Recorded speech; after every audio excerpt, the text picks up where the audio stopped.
Don't talk to strangers. It is the cardinal rule imparted to any child old enough to wander from their parents' gaze. But somewhere between 5 and 15, confidence builds in a world that once intimidated suddenly seems a lot less dangerous. ABC's Alex Perez continues his coverage of those 3 young Cleveland women lured into a stranger's car and shows us just how easily abductions like those can happen.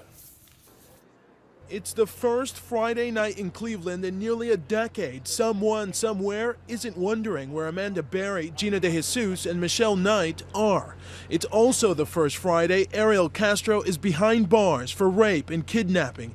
Today, DNA proved definitively he is the father of the 6-year-old girl born while he imprisoned these 3 women. Michelle Knight, the oldest of the 3 victims, was released from the hospital today. Like Amanda and Gina before her, she's asked for privacy to start healing. But the main questions remain: how these 3 young women were picked up without anyone noticing. Cleveland police detectives and now 15 FBI agents aggressively working this case. Their disappearance captivated this community. Flyers, rallies, vigils.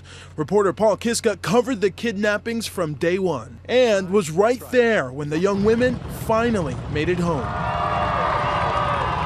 There's one thing on the tree that just gets me. The yellow ribbon with her missing photo. Oh, that Luana Miller's mom said was the hardest thing for her to look at all the time. She just couldn't believe it every time she looked at it. How did it captivate the entire city here? Well, I think, again, to see 2 teenage girls go missing from the same general area right away just gave you chills. It was right here, 106 in Lorain on Cleveland's west side back in 2002 when Michelle Knight was standing at this intersection and Ariel Castro allegedly offered her a ride. She got in the car and vanished. And 4 blocks away, Amanda Berry was here at this Burger King when Ariel Castro allegedly asked her if she wanted a ride home. She got in the car with him. And it was here, just 1 block away from where Michelle disappeared, that Gina DeJesus was standing when Ariel Castro allegedly offered her a ride home. All 3 girls abducted within 5 blocks of each other. You know, for people who are not familiar with the area where they disappeared from, is that a friendly area? Is that the area where you kind of trust the people you're around? It's a busy area. That's a great question. It's a busy area. So clearly, this wasn't a, grab somebody and go. This was, do you want to ride? And it breaks my heart how he tricked them. Because you could just picture it. You could picture they must have trusted something about him to get into a car, especially poor Gina, knowing that he's the dad of a friend, that he drives a school bus in the area. Abductions like these are all too common. Teenagers often are the easiest targets, and predators know it. Hi, girls. My name's Bob. How are you? ABC News did its own hidden camera experiments back in 2006 to see just how often a teen will get into a car with a predator. Ladies, can I speak to you for a minute? Bob Stuber is a safety expert posing as a police officer. He shows us how within less than 60 seconds, these teens will get into his car without asking one question. Are you walking down that way? Give us a minute. Stand over here. I'm a police officer. We're making an arrest right in front of that van over there. Come over here. The teens do exactly as he says. And the police dog is out. So here's what I want you to do. Stand right here. If you see this dog, it's a German Shepherd, come running up the street. Jump in this car real quick. The 2 teens are now standing right next to his car, exactly where he wants them. Open up. Jump in real quick. Real quick. Just sit in the driver's seat. That's all you got to do. Fast. Inside. Scoot over real fast.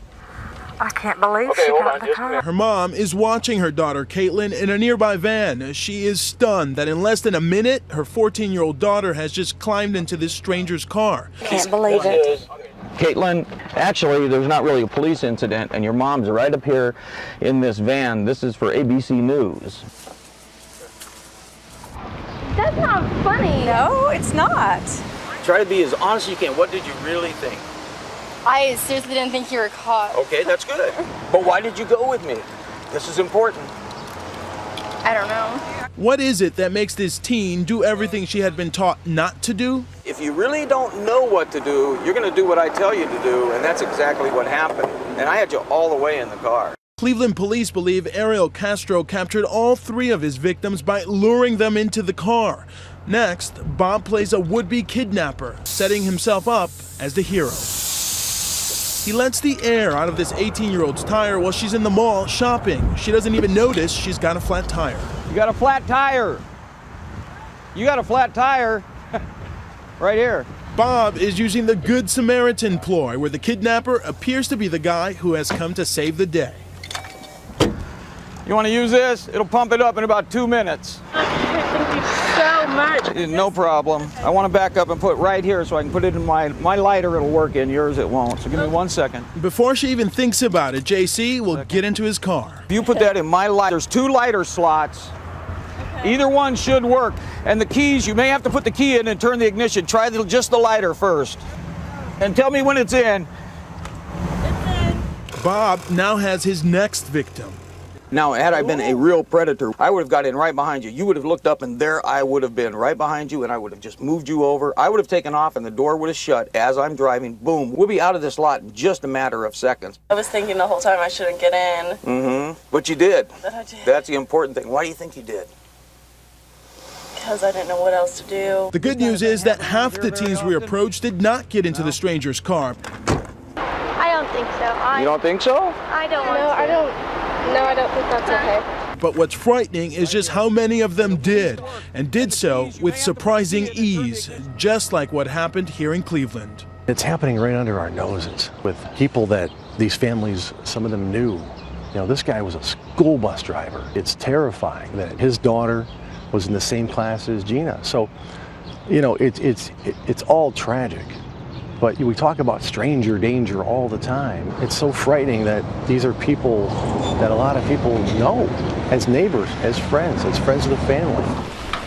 Tonight, the infamous house on Seymour Street is being boarded up, covered up this time to protect evidence that can be used to prosecute Ariel Castro, not to hide the secret horrors that Amanda Berry, Gina DeJesus, and Michelle Knight endured behind these walls.